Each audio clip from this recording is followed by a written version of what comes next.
दोस्तों, आज मैं आपसे एक सवाल पूछता हूँ कि क्या एक बुरा इंसान हमेशा बुरा रहता है, या एक मौका, सिर्फ एक मौका उसकी पूरी जिंदगी बदल सकता है। क्या विश्वास यानी ट्रस्ट में इतनी ताकत होती है कि वो एक चोर को भी एक अच्छा इंसान बना दे। इन्हीं सवालों का जवाब ढूंढती है हमारी आज की कहानी। हम पढ़ने जा रहे हैं क्लास 10th इंग्लिश की फुटप्रिंट्स विदाउट फीट बुक का दूसरा और बहुत ही दिल छू लेने वाला चैप्टर, जिसका नाम है द थीफ स्टोरी, जिसे लिखा है इंडिया के सबसे चहेते राइटर्स में से एक रस्किन बॉन्ड ने। उनकी कहानियाँ बहुत ही सिंपल होती हैं, पर उनका मैसेज बहुत ही गहरा होता है। इस कहानी में है दो मेन कैरेक्टर्स। एक है 15 साल का चोर जो अपना नाम हरी सिंह बताता है, और दूसरा एक 25 साल का सीधा साधा काइंड हार्टेड राइटर अनिल। तो चलिए शुरू करते हैं हरी सिंह और अनिल की अनोखी कहानी को। कहानी हमें सुनाता है एक 15 साल का लड़का जो अपना नाम हरी सिंह बताता है, पर वो शुरू में ही क्लियर कर देता है कि ये मेरा असली नाम नहीं है। मैं हर महीने अपना नाम बदलता हूँ। क्यों? ताकि वो पुलिस और अपने पुराने मालिकों से बच सके। वो कहता है I was an experienced and Fairlie successful hand. इसका मतलब है कि 15 साल की छोटी सी उम्र में ही वो चोरी करने में काफी माहिर और सफल था। हरी सिंह सिर्फ एक चोर नहीं है, वो एक अच्छा साइकोलॉजिस्ट भी है। उसे लोगों का चेहरा पढ़ना आता है। उसे पता है कि चोरी के बाद अलग अलग लोग कैसे रिएक्ट करते हैं। जैसे एक लालची आदमी डर दिखाता है, एक अमीर आदमी गुस्सा दिखाता है, और एक गरीब आदमी चोरी को किस्मत मानकर एक्सेप्टेंस दिखाता है। तो एक दिन उसकी मुलाकात अनिल से होती है।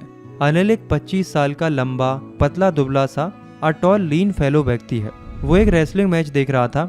हरी को अनिल एक नया शिकार लगा। उसे लगा कि अनिल बहुत ही इजी गोइंग, काइंड और सिंपल व्यक्ति है।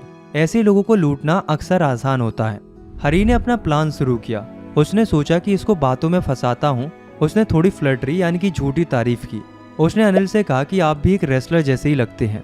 अनिल, जो बिल्कुल भी रेसलर जैसा नहीं लगता था, तो ये सुनकर हंस पड़ता है और बोलता है कि तुम भी लगते हो। इस छोटी सी बातचीत से हरी का कॉन्फिडेंस बढ़ गया। उसने अपना झूठा नाम हरी सिंह बताया। थोड़ी देर बाद जब अनिल जाने लगा तो हरी उसके पीछे पीछे चल पड़ा। उसने अपनी सबसे अपीलिंग स्माइल दी, एक ऐसी मुस्कान जिससे लोग पिघल जाते हैं, और कहा कि मैं आपके लिए काम करना चाहता हूँ। अनिल ने एकदम से साफ साफ कह दिया कि पर मैं तुम्हें सैलरी नहीं दे सकता। I can't pay you. हरी का दिल एक पल के लिए बैठ गया। उसने सोचा कि मैंने गलत आदमी को चुन लिया, पर उसने हार नहीं मानी। उसने पूछा कि क्या आप मुझे खाना खिला सकते हैं? अनिल ने पूछा कि तुम्हें खाना बनाना आता है? हरी ने फिर से झूठ बोला कि हाँ आता है। अनिल ने कहा कि ठीक है, अगर तुम खाना बना सकते हो तो शायद मैं तुम्हें खाना खिला सकता हूँ। अनिल हरी को अपने कमरे पर ले गया जो जमुना स्वीट शॉप के ऊपर था। अनिल ने उसे कहा कि तुम बालकनी में सो सकते हो।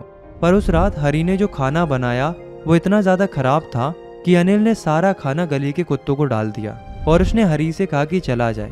पर हरी वहीं खड़ा रहा, अपनी वही अपीलिंग स्माइल देकर, और यहाँ अनिल फिर से पिघल गया। अनिल अपनी अच्छाई की वजह से गुस्सा नहीं कर पाया और ना ही उसे बाहर निकाल पाया। और यहाँ हमें अनिल की पहली क्वालिटी दिखती है, काइंडनेस। एक अनजान लड़के के झूठ बोलने के बावजूद भी वो उसे मौका देता है। एक नॉर्मल इंसान होता तो हरी को कब का घर से बाहर निकाल देता, पर अनिल ने ऐसा नहीं किया। उसने हरी के सर पर प्यार से एक ठपकी दी और कहा कि कोई बात नहीं, मैं तुम्हें खाना बनाना सिखाऊंगा। और सिर्फ इतना ही नहीं, उसने ये भी कहा कि वो उसे नाम लिखना सिखाएगा, पूरे सेंटेंसेस लिखना सिखाएगा, और नंबर्स जोड़ना भी सिखाएगा।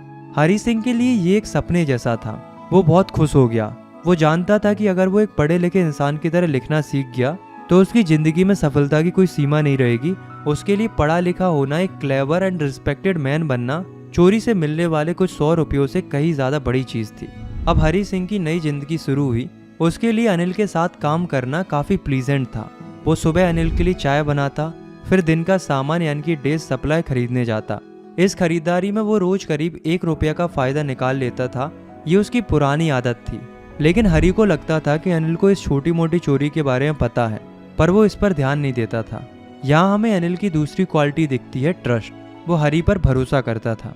ये अनिल का तरीका था हरी पर विश्वास करने का। वो उसे मौका दे रहा था कि वो खुद से सुधर जाए। अनिल की इनकम रेगुलर नहीं थी। वो मैगजीन्स के लिए लिखता था। ही lived bye fits and starts. जब पैसे आते तो वो उधार चुकाता, दोस्तों के साथ पार्टी करता। जब पैसे नहीं होते तो वो अगले चेक का इंतजार करता। एक शाम अनिल एक छोटा सा नोटों का बंडल लेकर घर आया। उसने बताया कि उसने एक किताब एक पब्लिशर को बेची है। रात को हरी ने देखा कि अनिल ने वो पैसे मैट्रेस के नीचे यानी कि गद्दे के नीचे रख दिए। हरी के अंदर का चोर जाग गया। उसने सोचा कि मुझे अनिल के लिए काम करते हुए लगभग 1 महीना हो गया है, उसने मुझे अभी तक सैलरी नहीं दी, आज मौका है। उसके मन में एक तूफान चलने लगा।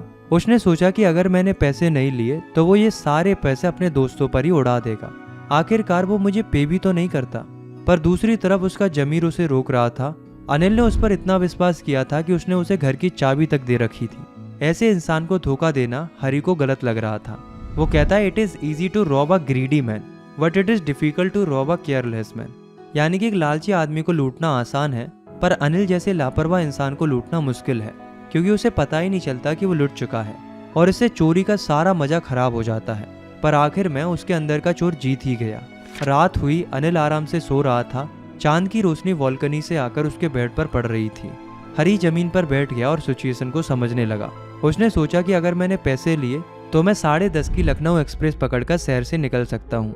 उसने अपने हाथ को धीरे धीरे गद्दे के नीचे सरकाना शुरू किया। उसकी उंगलियों को नोट महसूस हुए। उसने पैसे निकाले।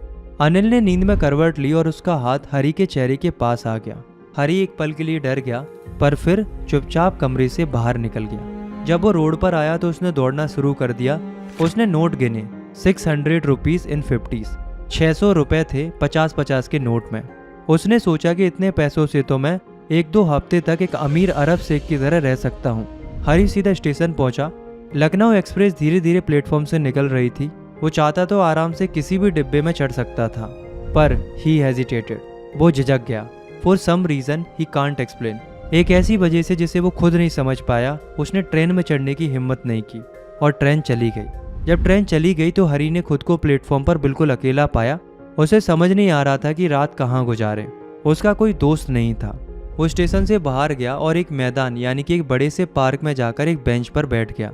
नवंबर की ठंडी रात थी। हल्का हल्का पानी गिरने लगा, जो जल्दी ही तेज बारिश में बदल गया।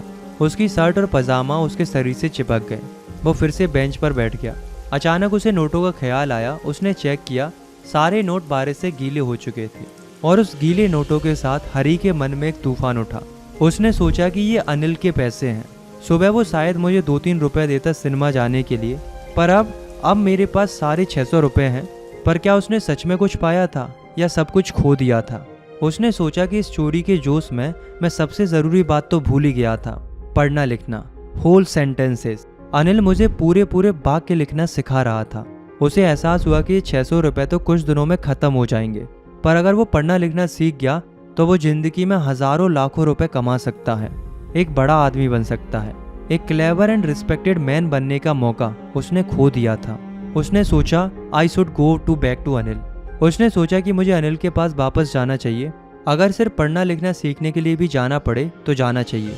हरी वापस अनिल के कमरे की तरफ चल पड़ा। वो बहुत ही नर्वस था। चोरी करना आसान है, पर चोरी के सामान को वापस रखना बिना पकड़े जाए बहुत ही मुश्किल है। उसने दरवाजा खोला।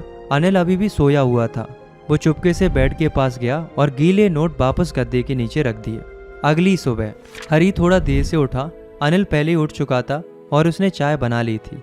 अनिल ने अपनी उंगली हरी की तरफ बढ़ाई। अनिल के हाथ में एक 50 रुपए का नोट था। एक पल के लिए हरी का दिल डूब गया। उसे लगा कि मैं पकड़ा गया, पर फिर अनिल ने जो कहा उसने सब कुछ बदल दिया।